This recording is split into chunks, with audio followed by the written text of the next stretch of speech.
ओम शांति।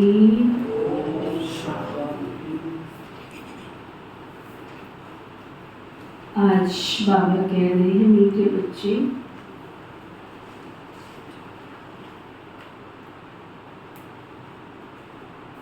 सत्य का संग एक ही है। सत्य का संग एक ही है।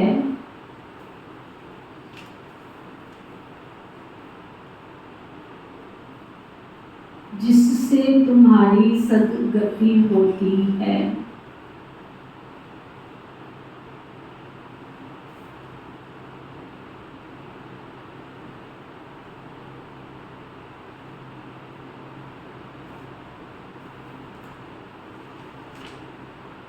आत्मा पावन बनती है।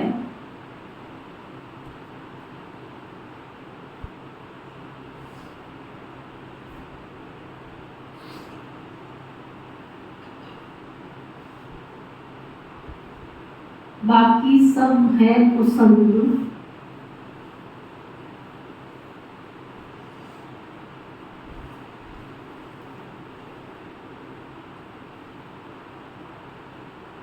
इसलिए कहा जाता है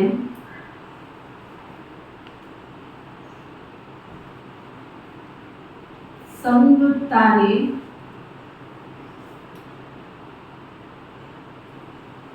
और कुसंग डूबो दे। संग तारे और कुसंग डूबो दे।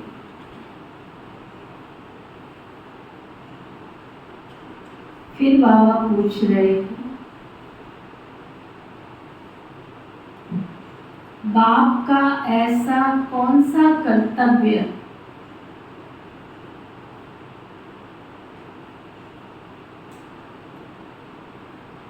बाप का ऐसा कौन सा कर्तव्य है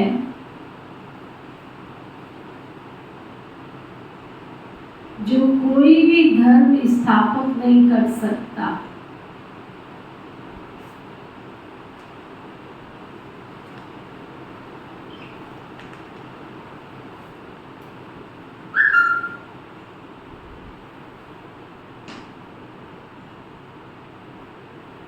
कौन सा कर्तव्य?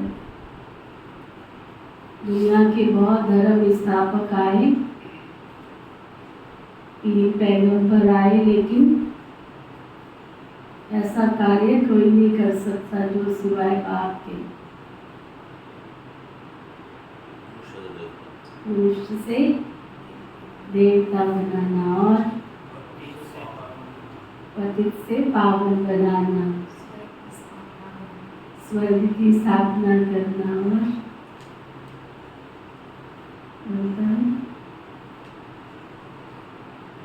अच्छा, बाबा बता रहे,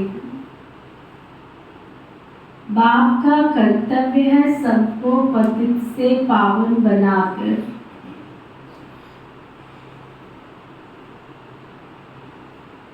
वापस घर ले जाना।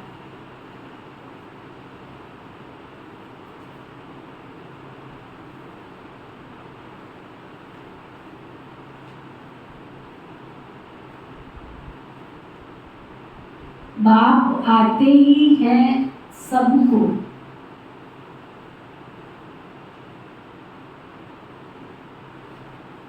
इन शरीरों से मुक्त करने,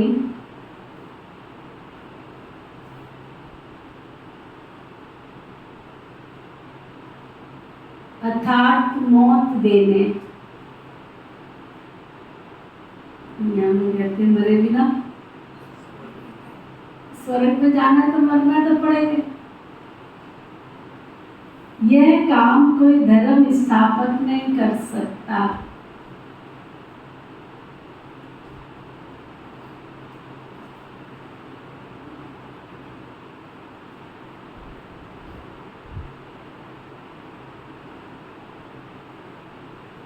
उनके पिछाड़ी तो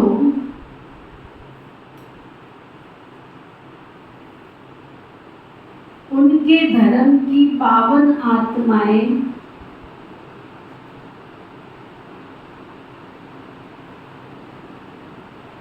ऊपर से उतरती हैं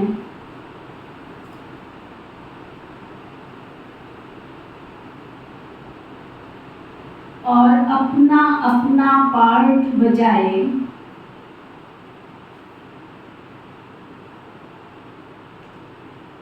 पावन से पतित बनती हैं।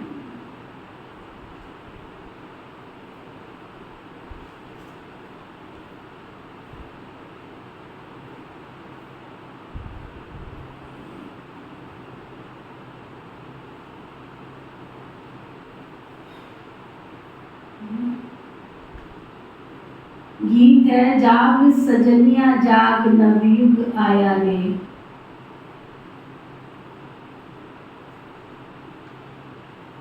ओम शांति।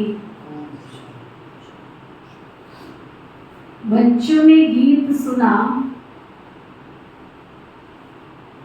किसने सुनाया?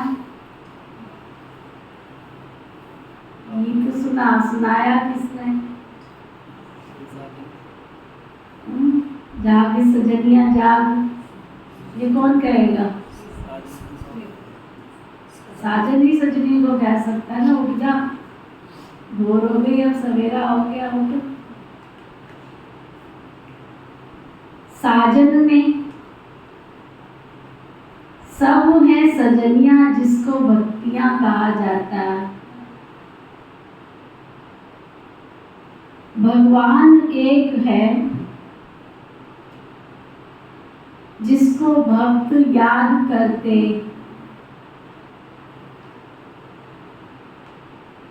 तो उसको कहा जाता है साजन। भक्त कहने से मेल अथवा फीमेल दोनों उसमें आ जाते।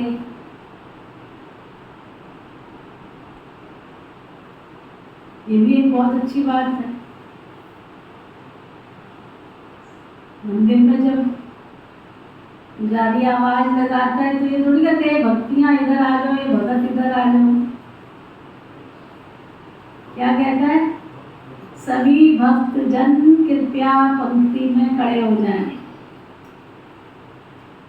जी बोलता है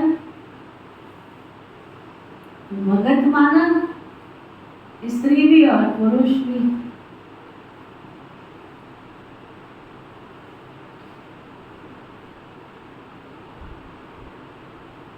तो सब हो गई सीताएं, भगत अनेक हैं, भगवान एक। उस भगवान को कहा जाता है परम पिता, परम आत्मा।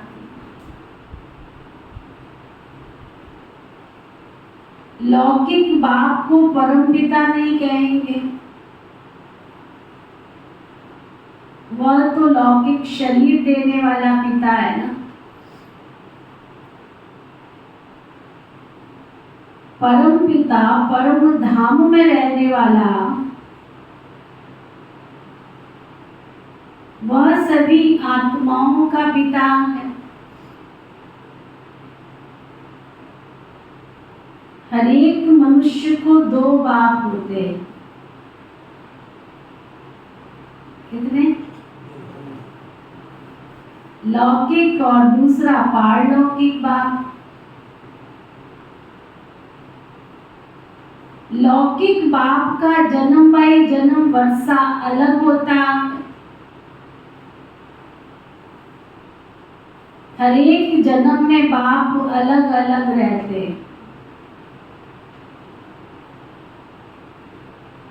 कृष्ण गीता का उपदेश देते हुए अर्जुन को समझाते हैं, तू कभी मेरा पुत्र भया, कभी तू मेरा पिता भया। जैसे ही ड्रेस और एड्रेस चेंज हुआ तो लिंग भी चेंज हो जाता है। कभी पुत्र बनते, कभी पुत्री बनते, तो कभी पत्नी बनते, तो कभी किसी का पति बनते। ड्रामा में रोल अदली बदली सदली होता रहता है। हर एक जन्म में बाप अलग अलग रहते। तुम विचार करो कितने जन्म लेते, कितने बाप मिलते होंगे? 84। हाँ, 84 जन्मों में जरूर 84 बाप और 84 माँ मिलेंगे ना। हर एक जन्म में एक ही लौकिक बाप और एक ही माँ रहती है।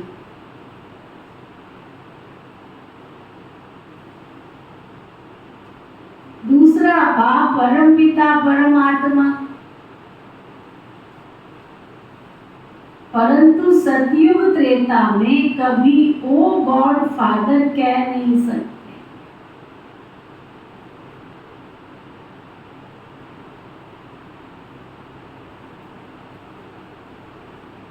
हे परम पिता परमात्मा मेहर करो, ऐसे भी नहीं कह सकते। इसलिए समझाया जाता है सतयुग त्रेता में एक ही बाप होता है ना। फिर द्वापर कलयुग जिसको भक्ति मार्ग कहा जाता है, वहां सबको दो बाप, मेल अथवा फीमेल सबको दो बाप।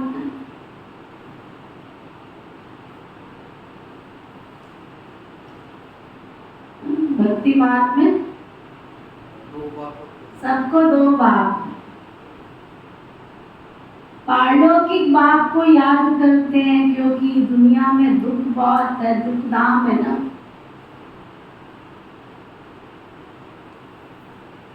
दुख धाम में दो बाप, सुख धाम में एक ही बाप।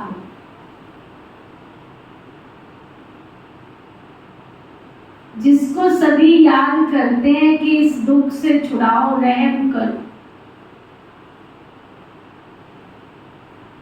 आधा कल्प है दुख धाम और आधा कल्प है सुख धाम। सतयुग है नया युग और कलयुग है पुराना युग। बाबा कहते हैं अब हम सतयुग नई दुनिया की स्थापना कर रहे। क्या कर रहे? सतयुग की नई दुनिया की स्थापना कर रहे। मैं कहती हूँ जब सतयुग में सभी देवी देवता होंगे, सभी सब देवी देवता होंगे, 33 करोड़ देवी देवता होंगे। एक कान्हा को सामने बिठा देते तो ही मन खुश हो जाता है, हैं? एक ही इकलौता, उसको देख के ही मन खुश हो जाता है। तो उसकी मूर्ति देखते हैं, उसकी फोटो देखते हैं तो ही तबीयत खुश हो जाती है। और वहां सारे ही देवी देवता होंगे तो तबीयत खुश नहीं होगी। कल नीजा दीदी हंस रही थी, कहती दीदी हमारे बाबा के घर में, बाबा के कमरे में साकार रूप बैठा है और भविष्य रूप भी इतना है, जिधर देखो उधर कान्हा ही कान्हा दिख रहा है। जैसे ही घर में प्रवेश करते हो विष्णु कान्हा, फिर बांसुरी बजाते हुए कान्हा, कान्हा ही कान्हा। राधा कृष्ण लक्ष्मी नारायण देवी देवता। और लोग कहते हैं ब्रह्मा कुमारियां तो मानती कोई नहीं। अरे तुम नहीं मानते हो, हम तो जानते भी हैं, मानते भी हैं और समझते भी हैं और उन जैसा गुण धारण करने का पुरुषार्थ कर रहे हैं। तो बाबा कहते हैं अभी हम क्या कर रहे हैं? सतयुग की स्थापना कर रहे। कलयुग पुराने युग का विनाश होना है, कलयुग के बाद फिर सतयुग आना। कलयुग के अंत सतयुग के आदि को कल्प का संगम कहा जाता है। ये है कल्याणकारी युग, क्योंकि पतित से पावन बनना होता है ना। कलयुग में है पतित मनुष्य, सतयुग में पावन देवताएं। बाप समझाते हैं ये आसुरी रावण संप्रदाय है ना, हरेक के अंदर 5 विकारों की प्रवेशता, उनको कहेंगे Ravan omnipresent. God omnipresent नहीं, 5 विकार प्रवेश है, इसलिए उनको पतित दुनिया कहा जाता है। सतयुग त्रेता को पावन दुनिया शिवालय कहा जाता है। कलयुग है वैश्यालय। तो शिव परम पिता परमात्मा आकर नव युग की स्थापना करते हैं। बाप समझाते हैं बच्चे, अभी जागो, नवयुग अर्थात सुख धाम आया कि आया, जागो। मदहोशी की विकारों की नींद से जगाओ अपने आप को, जागो। लक्ष्मी नारायण का राज्य आ रहा है, ये है ही राजयोग। ये कोई कॉमन सत्संग नहीं है, ये कोई कॉमन सत्संग नहीं है। एक होता है सत्संग और दूसरा होता है झूठा संग।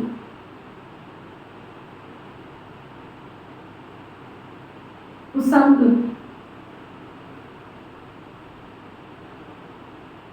सत का संग तारे कुसंग बोरे। सत तो एक बेहद का बाप ही है ना, उनको कहते हैं पतित पावन आओ। वही आकर के पावन बनाते आधा कलप के लिए। अब देखो, जितना बाबा के घर का आप संग करते हो,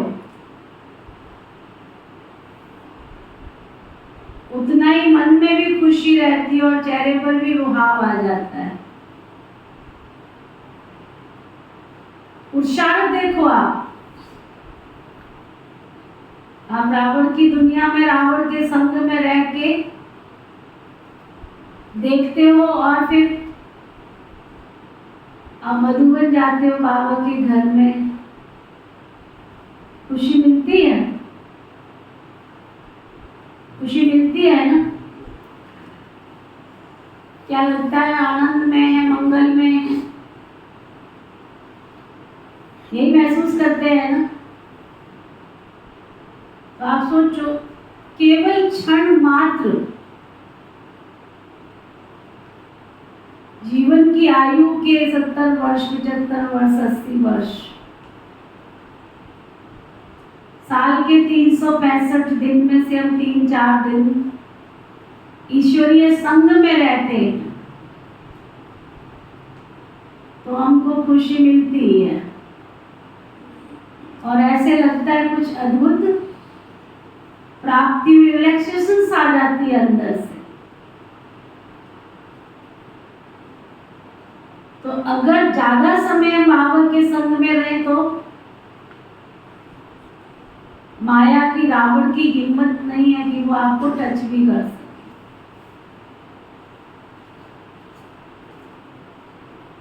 और ये सब अपनी सोच के ऊपर निर्धारित करता है।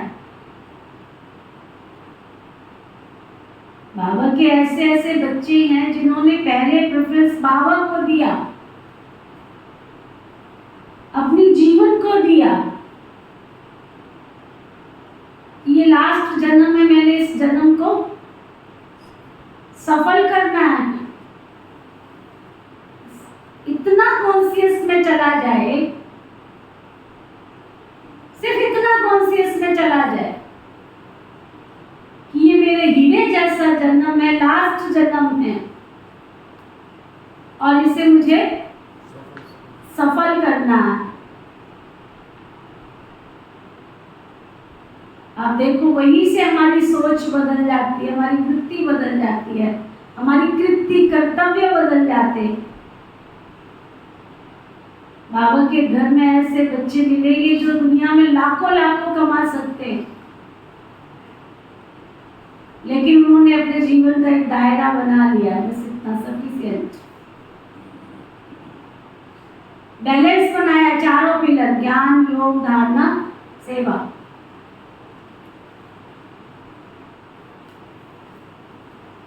चार का पहाड़ा जिस ब्राह्मण आत्मा ने पक्का कर लिया।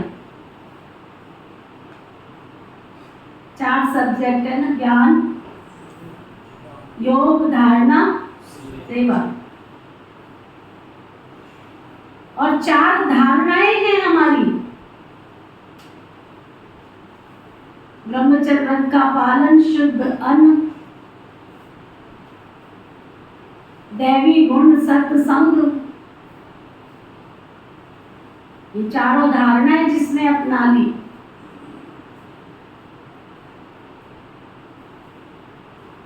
चार प्रकार की सेवा,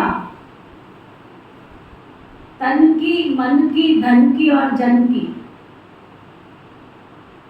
जिसने जीवन में ये अपना लिया नियम से, रोज डेली, तन से भी करना है मुझे, मन से भी करना है मुझे, धन से भी करना है, और जब तक मैं किसी को ज्ञान ना सुनाऊं तब तक मैंने भोजन इस आत्मा को नहीं देना। जन की सेवा। 4 सब्जेक्ट, 4 धारणाएं, 4 प्रकार की सेवा। जिन्होंने ये पहाड़ा पक्का कर लिया ना 4 का, इसको कहा जाता है सत्संग तारे और कुसंग डुबोए। इस ईश्वरीय विश्वविद्यालय में किसी के कहने से किसी का जीवन परिवर्तन नहीं होता। खुद ही खुद पुरुषार्थ करते हैं, खुद ही खुद की सोच होती है, खुद ही खुद का चिंतन करते हैं, तब जाके पुरुषार्थ होता है, तब जाके जीवन में परिवर्तन आता है। खुद की रियलाइजेशन चाहिए। बचपन खेल में खोया, जवानी नींद भर सोया, देख बुढ़ापे को रोया, और तब तक बहुत देर हो चुकी होती है, सब कुछ खत्म हो चुका होता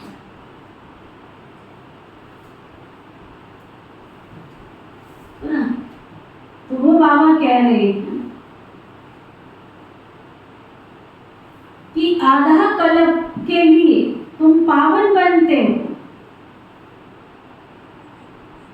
ना। बात चली, आधा कल्प के लिए तुम पावन बनते हो। सब पावन होंगे, सब देवी देवता होंगे, सब खुशनुमा होंगे। कितनी सुंदर और कितनी न्यारी और कितनी प्यारी दुनिया होगी वो।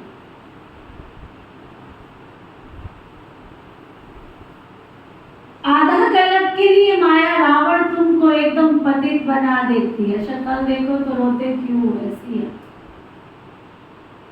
माया के संग में आते ही। शक्ल देखो तो ऐसी, रोते क्यों, शक्ल ही ऐसी।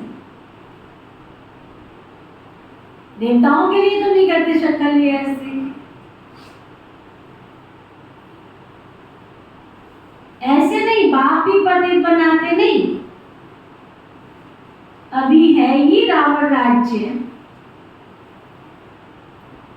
जब तक सत बाप न आए तब तक सत्संग नहीं है। सब है झूठ संग अथवा कुसंग। तुम हो सीताएं, तुम भक्ति करती हो ना,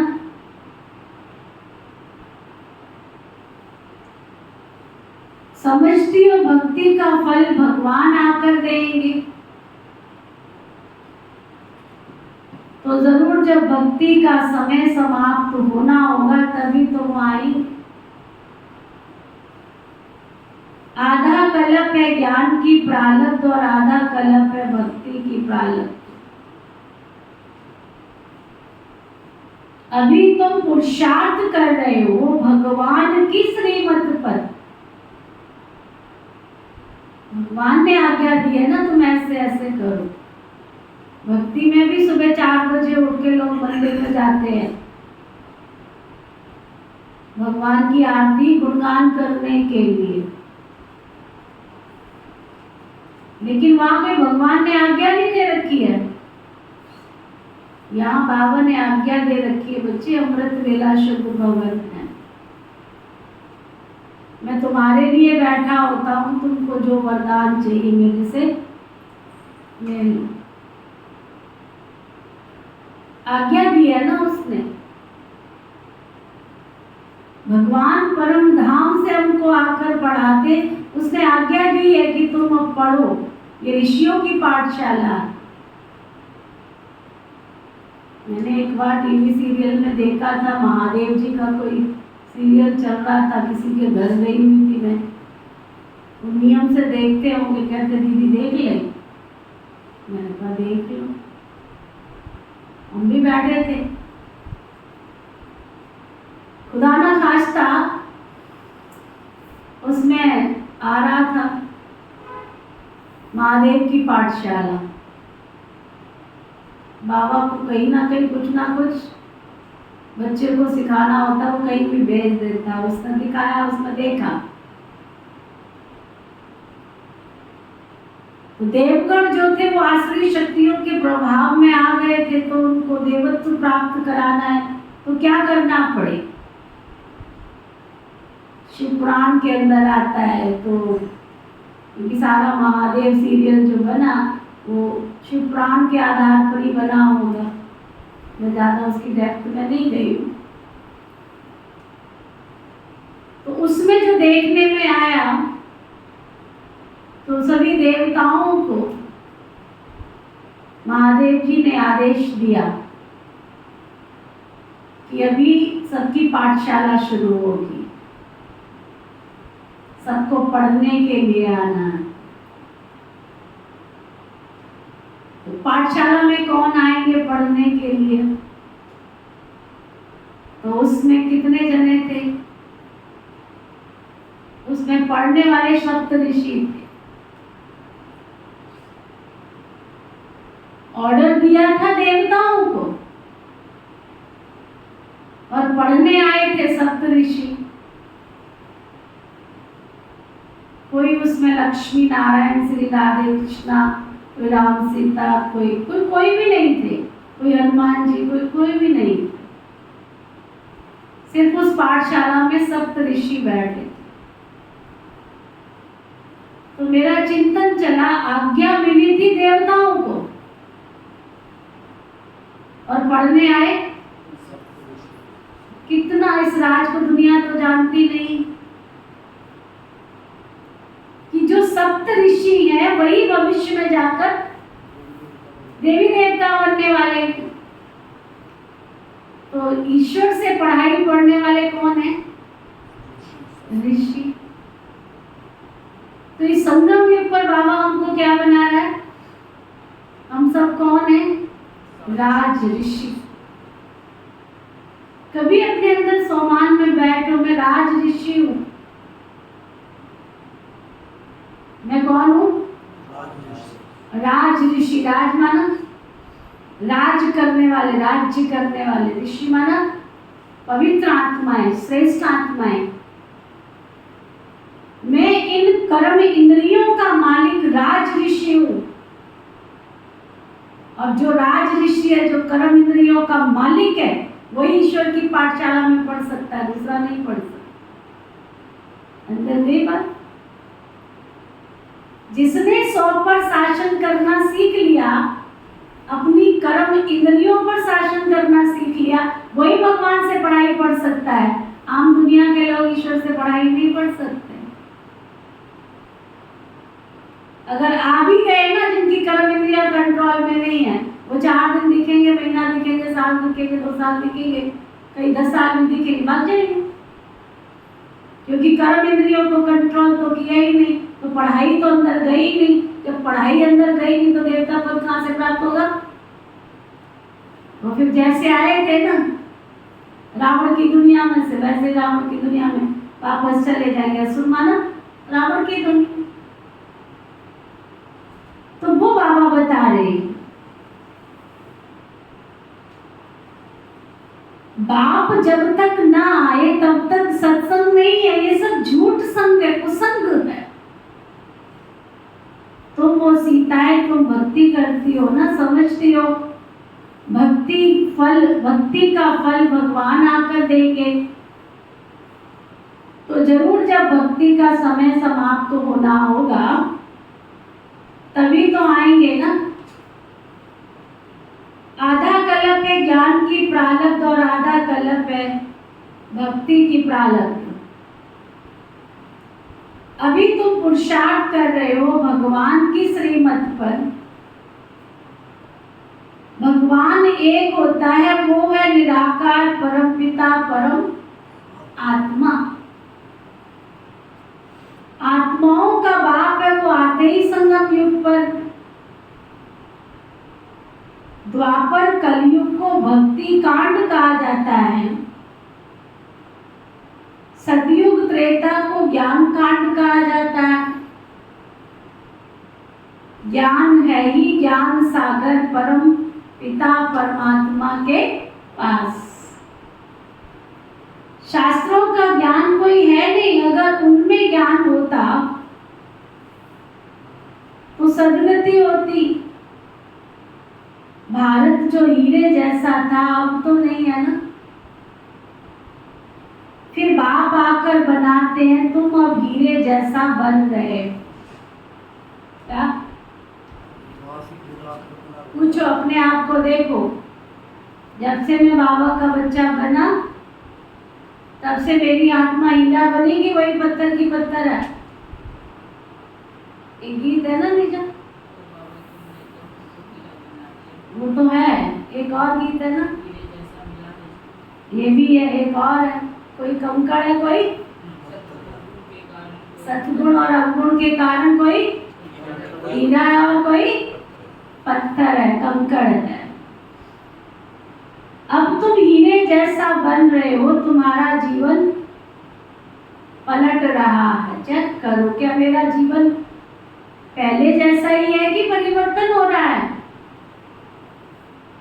ये स्वाध्याय रोज चेक करना पड़े, मेरा परिवर्तन हो रहा है कि मैं वैसे ही हूं। आत्मा दैवी गुण धारण कर रही है। चेक करो। सत्य के संग में आए हो तो पवित्र आत्मा बन रही है। शांति, धीरज, प्यार, खुशी, आनंद अंदर आ रहा है। यूं तो मनुष्य बैरिस्टर, इंजीनियर, सर्जन आदि बनते,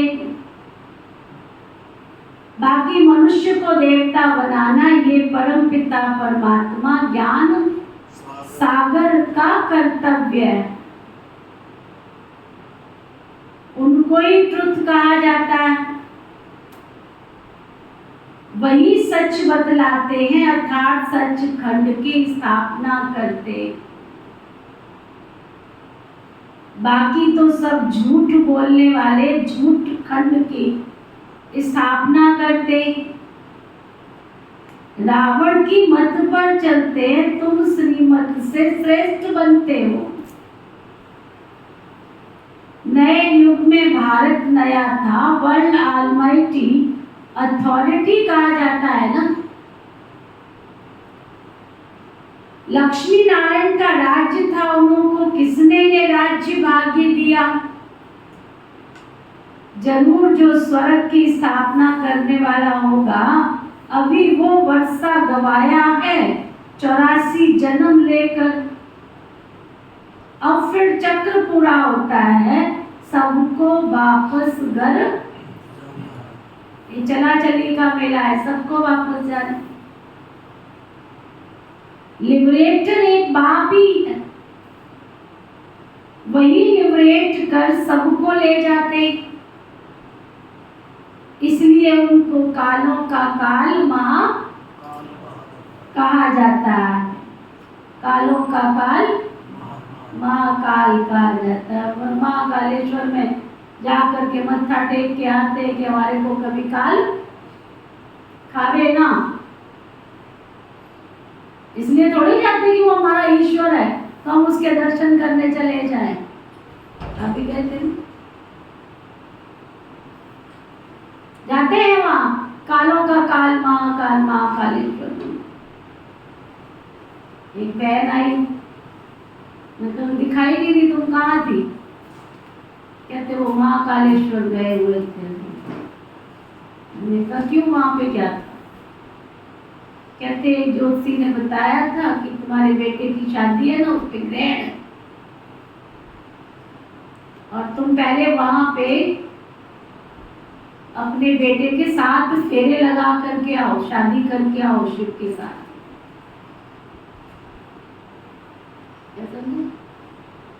शिव के साथ में शादी करके आओ, तब उसकी जो दूसरी शादी करोगे टिकेगी, नहीं तो वो टिकेगी नहीं। तो तुम तो ठग हो गए, तुम तो ठग हो गए भगवान से शादी करके, तुम तो ठग हो गए। तुम्हारे से तो फिर वो लोग अच्छे हैं जो दुनिया में जिन्होंने गुरु किए वो होते, देखो कितने पक्के। कहते हम गुरु को जैसे पत्नी होती है ना पतिव्रता, ऐसे हमारे यहाँ होता है, पक्का कराया जाता है। जो तुम्हारे धर्म को मानते उसी के घर में खाना खाना है, पानी पीना है, और जगह नहीं। ये हमारा पति धर्म है, ये पिता धर्म है हमारा,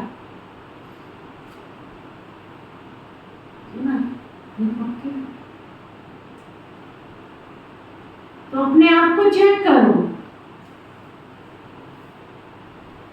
बाबा कहते वो कालों का काल महाकालेश्वर है, तो तुम भगवान से ये अभिलाषा तो जागृत नहीं हुई, मैं दर्शन करके आऊं अपने पिता परमेश्वर के। ठगने गए, वहां भी ठगने गए थे, ठगत ठगत भगवान के साथ भी ठगनी। अगर नहीं शादी करनी तो बहुत दुनिया में ऐसे है, ब्रह्मचारी रह लो। संसार में है नहीं क्या महात्मा, दूसरे का कोई महात्मा आवे घर में तो उसके लिए घर की धुलाई करेंगे, पुछाई करेंगे, सफाई करेंगे, आओ भगत करेंगे, चरण वंदन करेंगे, पूजा करेंगे। और तुम्हारे बच्चे को अगर ग्रह दशा में लिखा हुआ है कि ये महात्मा बनेगा, ग्रह दशा में लिखा हो उसकी जन्म पत्री में ये महात्मा बनेगा, लेकिन अगर तुम्हें महात्मा नहीं बनाना है तो तुम ये काम करो, जाओ शिव के अंदर जाके वहां शादी करके आओ, और तुम दूसरी शादी रच सकते हो। कैसी कैसी ठगंत विद्याएं हैं संसार के अंदर। बाबा कहते अरे वो कालों का काल महाकाल कहा जाता है। बाप कहते अब तुम्हारे 84 जन्म पूरे हुए, अब सबको अपने घर वापस चलना ही है। इस काम की ये दुनिया जो जिंदगी से खेले, हम रह गए अकेले, हो दूर के मुसाफिर, हमको भी सुना। किस काम की ये दुनिया जो जिंदगी से खेले, कोई धर्म नहीं, कोई कर्म नहीं, कोई विश्वास नहीं, कोई जिम्मेवारी नहीं, कोई अपनापन नहीं, स्वार्थ के धागों के साथ जुड़े हुए। वो धागे कब तक, कब तक? बाप कहते हैं अब तुम्हारे 84 जन्म पूरे हुए, अब वापस चलना, ये सृष्टि का चक्र कैसे फिरता है, सो बाप बैठ समझाते हैं, अर्थात कालदर्शी बनाते। तीनों लोगों को तीनों कालों की नॉलेज देते हैं।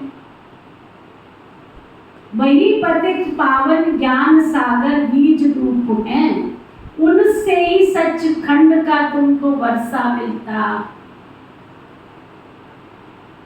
यहाँ तुम आए हो परम पिता परमात्मा से वर्षा लेने के लिए, जो स्वर्ग की स्थापना करने वाला है। तुम जानते हो हम ही फिर विश्व के स्वर्ग के मालिक बनेंगे। सतयुग के लक्ष्मी नारायण आदि को कहा जाता है डिटी रिलीजन, वो तो श्रेष्ठ धर्म है। उनका धर्म भी श्रेष्ठ है तो कर्म भी श्रेष्ठ। वहां भ्रष्टाचारी कोई होते नहीं। द्वापर कलयुग में फिर एक भी श्रेष्ठाचारी नहीं रहते। बाप को भूलने के कारण सबकी गति बुरी गति हो चुकी है। फिर बाप आकर के पतित से पावन बनाते। धर्म स्थापक कोई पतित से पावन बनाने नहीं आते। पतित पावन तो एक बाप ही है, वही सबका सच्चा सतगुरु है। बाकी वह तो आकर अपना अपना धर्म स्थापन करते। ऊपर से पावन आत्माएं आती हैं, फिर पतित बनती हैं। इस समय सब पतित है, सबको पावन बनाना एक बेहद के बाप का ही काम है। सबने तुमको पावन बनाना। वही पतित पावन है। गुरु नानक ने भी उस सतगुरु की महिमा की। इस पुरानी दुनिया के विनाश के लिए ये महाभारत की लड़ाई। बाकी ऐसे नहीं तुमको लड़ाई के मैदान में ज्ञान देते। ज्ञान के लिए तो एकांत चाहिए ना। 7 रोज भट्टी में रहना पड़े। बाकी तो है ही भक्ति की सामग्री।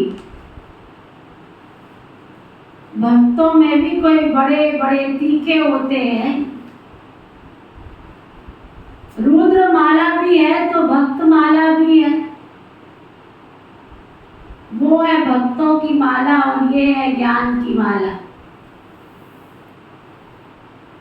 ऊपर में शिव, फिर युगल दाना, फिर है उनकी वंशावली। जो माला मनुष्य सिमरते हैं, राम राम कहते रहते हैं, क्योंकि बहुत दुखी है ना। रावण संप्रदाय राम को याद करते हैं कि आकर अपना बनाओ। अभी तुम ईश्वरीय गोद में आए हो ना। वास्तव में सब आत्माएं परम पिता परमात्मा की संतान हैं। मनुष्य सृष्टि प्रजापिता ब्रह्मा की संतान है। प्रजापिता ब्रह्मा द्वारा मनुष्य सृष्टि रची है। आत्मा तो अजर अमर अविनाशी है। आत्माओं का अविनाशी बाप है। अभी तुमको 2 बाप हैं, एक विनाशी और एक अविनाशी। ब्रह्मा भी शरीर छोड़ देते हैं। शिव बाबा को तो अपना कोई शरीर नहीं है। वह तो जन्म मरण से रहित है ना। जन्म मरण में तुम बच्चे आते हो। तुम आदि सनातन देवी देवताओं के 84 जन्म हिसाब है ना। गुरु नानक को तो 500 वर्ष हुए, तो इतने में 84 जन्म कैसे लेंगे? बाकी बाकी लाखों जन्म की तो कोई बात ही नहीं। बाप समझाते हैं अभी सबके जन्म आकर पूरे हुए हैं, फिर नए सिर खेल सतयुग से शुरू होगा। सतयुग में तो थोड़े चाहिए ना, बाकी इतने सब कहाँ जाएंगे? सतयुग में तो बाकी सब कहाँ जाएंगे? कहाँ जाना है सबने? उनके लिए ये भंगोर को आग लगनी। इन बॉम्ब्स नेचुरल कैलेमिटीज आदि से सब खत्म हो जाएंगे, बाकी आत्माएं सब चली जाएंगी मुक्ति धाम। ये कयामत का समय चल रहा है। देखो सारी मुरली में कुछ याद रहे या ना रहे, इतना ही याद रह जाए ये कयामत का समय चल रहा है। तो जिसको ये पता हो कि मैंने शरीर छोड़ना है, जिसको ये पता हो मैंने शरीर छोड़ना है, वो जोड़ा जोड़ी करेगा क्या? किसके लिए जोड़ेगा? पढ़ाया नहीं ना अपने आत्मा को। ब्रह्मा बाबा की आत्मा ने पढ़ाया कि ये सब कुछ खत्म होना है, इसलिए उसने सर्वस्व न्यौछावर कर दिया, सफल कर दिया। हमारी आत्मा ने पढ़ा दिया ना, अंदर की आंखें देख नहीं रही है ना, विनाश घड़ी नजदीक है, गफलत में ना को काल नगारा बज गया, फिर पछताने से क्या होगा? जब चिड़िया खेत को चूक जाएगी फिर क्या होगा? जब समय हाथ से निकल जाएगा फिर क्या होगा? ये गोल्डन अपॉर्चुनिटी बाबा हमको दे रहे कि जितनी कमाई तुमने संगम युग पर भविष्य की करनी है उतनी कर लो। बाबा को क्या फर्क पड़ता है तुम नहीं करते हो? भगवान को क्या फर्क पड़ता है? ये नशा मत करना कि मेरे ऊपर दुनिया खड़ी है, ये नशा मत कर। मैं ही कारोबार करने वाला हूँ, ये नशा मत कर। जरूर थोड़ी दिक्कत होती है सामने वाले को, परंतु वो दूसरा तैयार करके भेज देता है।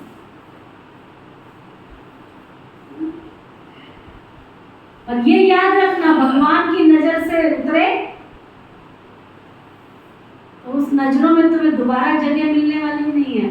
तुम फिर उसके लिए कितना भी यत्न करना, कितना भी प्रयत्न करना। हमने बहुत देखे बाबा के घर में,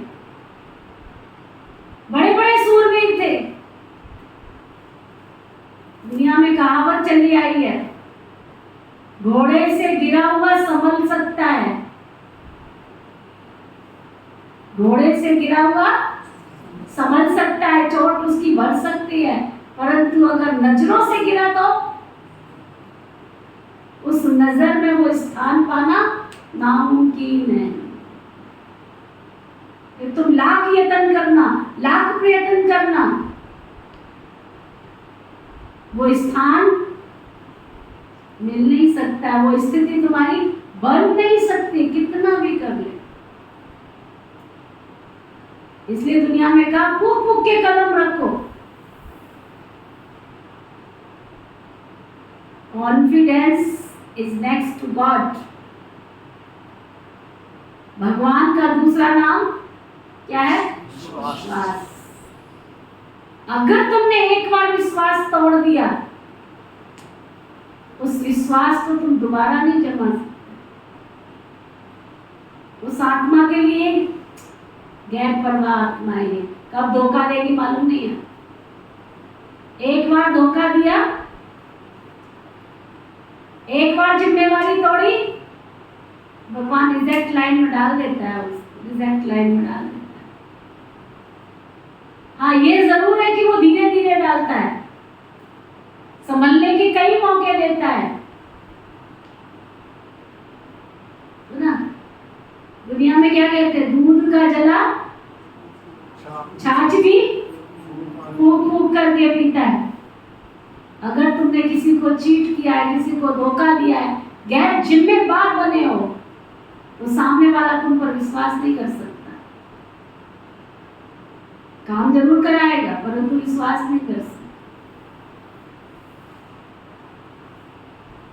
नौकर की तरह काम तो कराएगा, परंतु मालिक की तरह विश्वास नहीं कर सकता।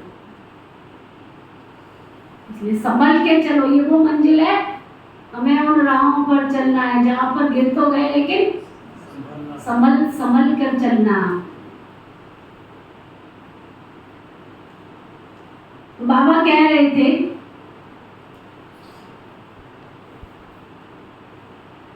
ये नेचुरल कैलेमिटी आदि में सब खत्म हो जाएंगे, कयामत का समय, सबको वापस जाना है। भारत को अविनाशी खंड कहा जाता है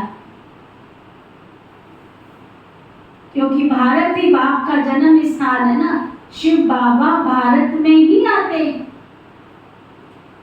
पतित पावन बाप यहाँ जन्म लेते हैं, तो गोया सभी धर्म वालों के लिए भारत बड़े से बड़ा तीर्थ स्थान। इतना भारत का महत्व है, परंतु महत्व को उड़ा दिया। ये भी ड्रामा का खेल। जो बाप ही आकर समझाते, बाप कहते मैं ही ज्ञान का सागर हूँ। लक्ष्मी नारायण को ज्ञान का सागर नहीं कहा जाता, उनमें रचयिता और रचना के आदि मध्य अंत का ज्ञान नहीं है। वह ज्ञान जरूर तुम्हारे में। तुम ही मनुष्य से देवता बनते हो, तुम यहाँ आते हो पति से पावन बन, पावन दुनिया का मालिक बनने। बाप आत्माओं से बैठकर बात करते हैं, निराकार बाप इनके ऑर्गन्स का नॉन लेकर पढ़ाते। परमपिता परमात्मा भी इन ऑर्गन्स से सुन, तुम्हारी आत्मा भी शरीर रूपी ऑर्गन्स से सुनती है। बाबा ने समझाया है आत्मा स्टार है जो भ्रुकुटी के बीच में रहती, सभी आत्माओं का गाइड है, उनको ही दुख हरता सुख करता कहा जाता है। दुख से ही तुमको लिबरेट कर ले जाएंगे। सतयुग में दुख कोई होता नहीं। नवयुग की नॉलेज भी नहीं है ना, ये बातें मनुष्यों ने कभी सुनी नहीं। भले अच्छे और बुरे मनुष्य हैं, परंतु सब पतित हैं। तब तो गंगा पर स्नान करने पावन बनने जाते। गंगा का पतित पावनी नाम रख दिया। वास्तव में पतित पावन तो बाप को ही कहा जाता है ना। पतित दुनिया के बाद फिर पावन दुनिया की स्थापना होती है। सतयुग को वाइसलेस वर्ल्ड कहा जाता है और वो है साइलेंस इन कॉर्पोरियल वर्ल्ड। आत्मा यहाँ आकर पार्ट बजाती है। पार्ट है 84 जन्मों का। तुम ऑलराउंडर पार्ट बजाते हो ना, ये बना बनाया ड्रामा।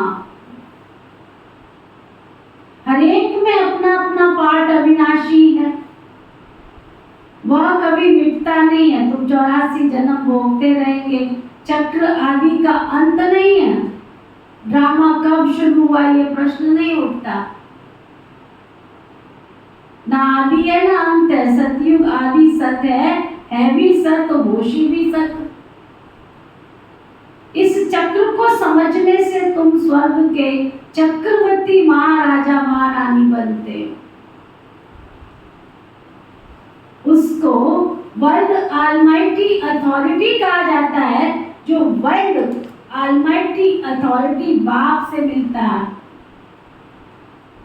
तुम बेहद के बाप से किस पीढ़ी के लिए सदा सुख का वर्षा पाते हो? बाप को कहा जाता है हेवनली गॉड फादर। हेवन का वर्षा देने वाला बाप कहते हैं मैं कल्प के संगम युग पर आकर तुम्हें स्वर्ग का वर्षा देता हूं। जो पुरुषार्थ करेंगे वही सूर्यवंशी राजाई में आएंगे ना। जो पुरुषार्थ करेंगे वही सूर्यवंशी राजाई में आएंगे ना। क्या सुना? अभी तो बाबा ने ये कहा सूर्यवंशी बनेंगे। क्या कहा? पहले तो एंट्री पास तो ले लो, राज्य करना तो बहुत दूर की बात है, पहले एंट्री पास तो ले लो।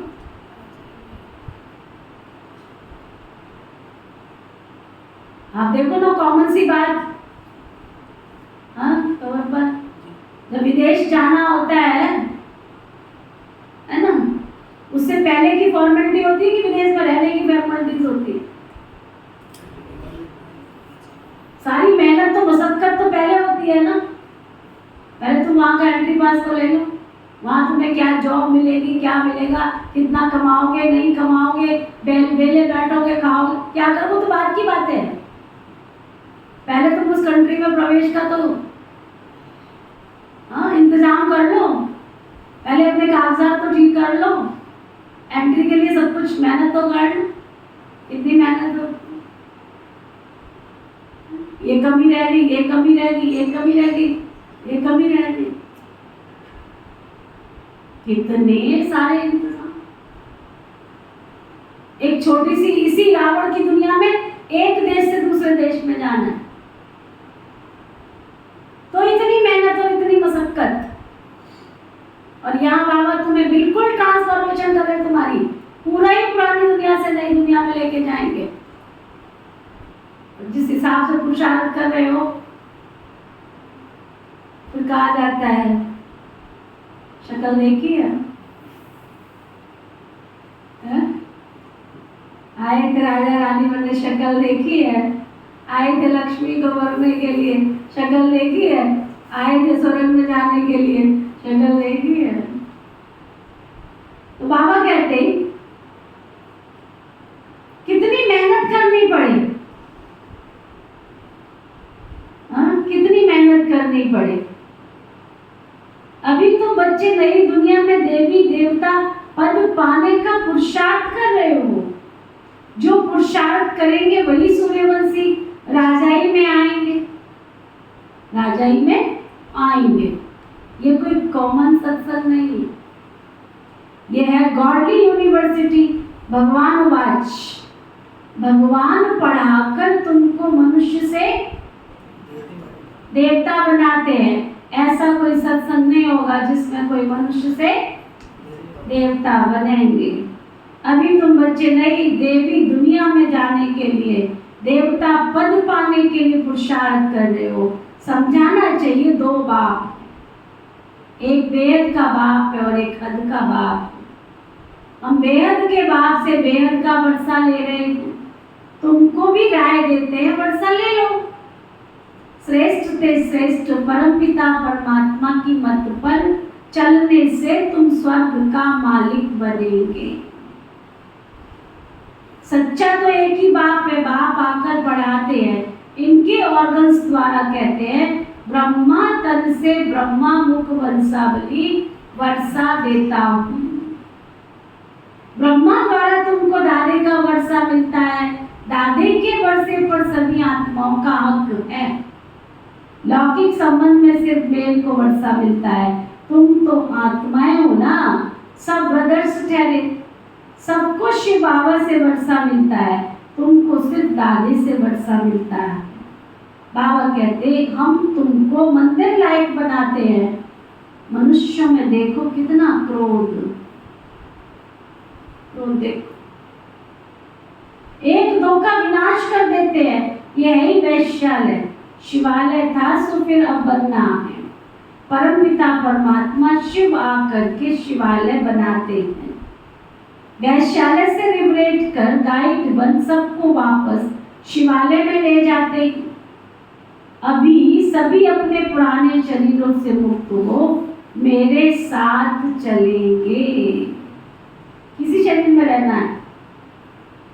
अच्छा, मीठे मीठे सिके लदे बच्चों प्रति माता पिता बाप दादा का याद प्यार और गुड मॉर्निंग। रूहानी बाप की रूहानी बच्चों को नमस्ते।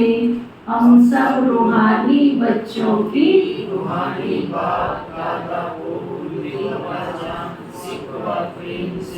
नमस्ते नमस्ते नमस्ते जी। धारणा के लिए मुख्य सार, दैवी गुण धारण कर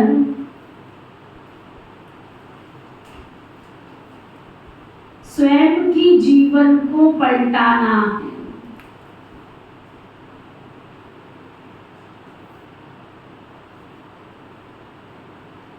दैवी गुण धारण कर स्वयं की जीवन को पलटाना है। सचखंड में चलने के लिए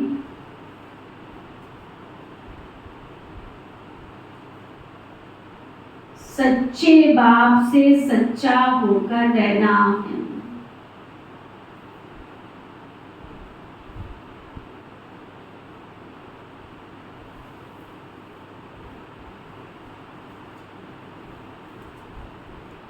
एक सत बाप के संग में रहना है।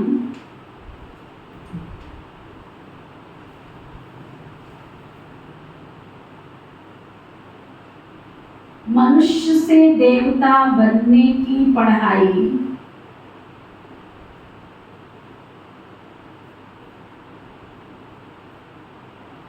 अच्छी तरह पढ़कर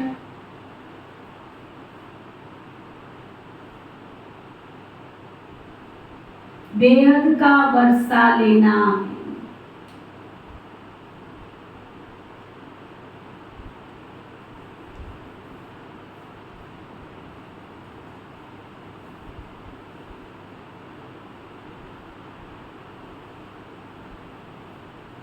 वरदान सतगुरु प्यारे बाबा का वरदान, हरेक के स्वभाव संस्कारों को जान, टकराने की बजाय सेफ रहने वाले मास्टर नॉलेज फुल भव। हरेक के स्वभाव संस्कार को जान, टकराने की बजाय सेफ रहने वाले मास्टर नॉलेज फुल भव।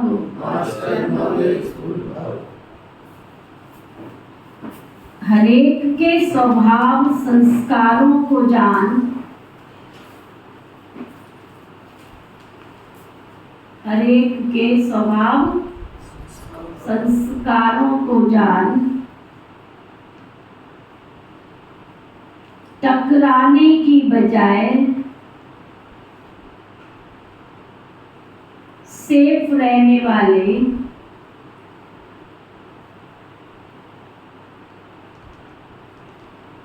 नॉलेज फुल भव।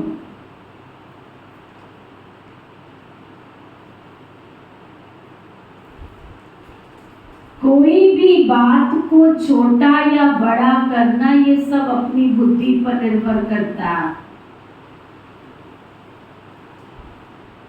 जबकि एक दो के स्वभाव संस्कार को जान गए हो तो नॉलेजफुल कभी किसी के स्वभाव संस्कार से टक्कर नहीं खा सकते।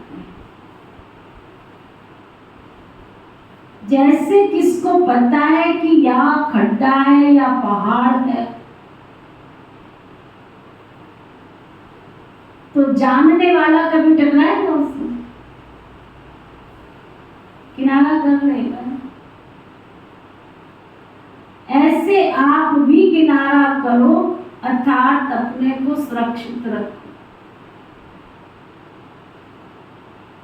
किसी काम से किनारा नहीं करो, सेवा से किनारा नहीं करो, लेकिन अपनी सेफ्टी की शक्ति से दूसरे को भी सेफ करना, यही है किनारा करना।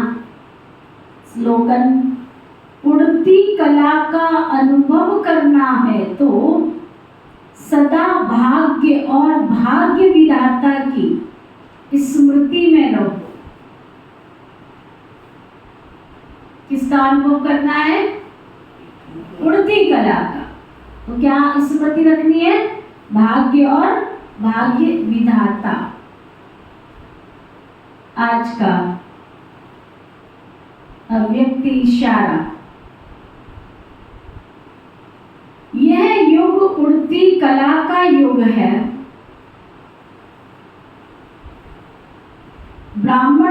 कर्तव्य ही है उड़ना और उड़ाना।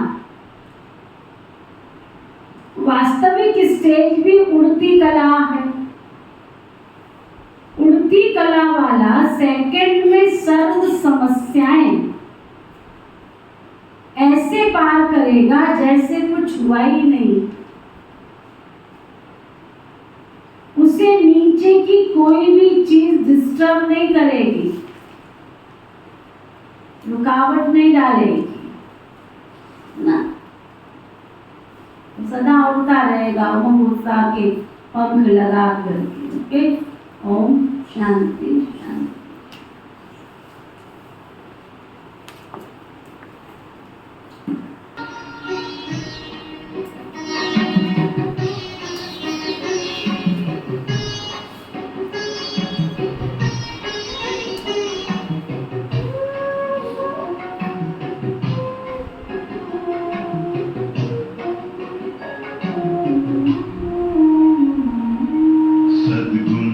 अवगुण के कारण कोई हीरा है, कोई पत्थर है।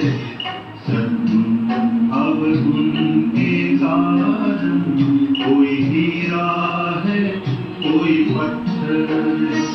धरती पर स्वर्ग बसा लेना, ओ मानव तुझ पर निर्भर है।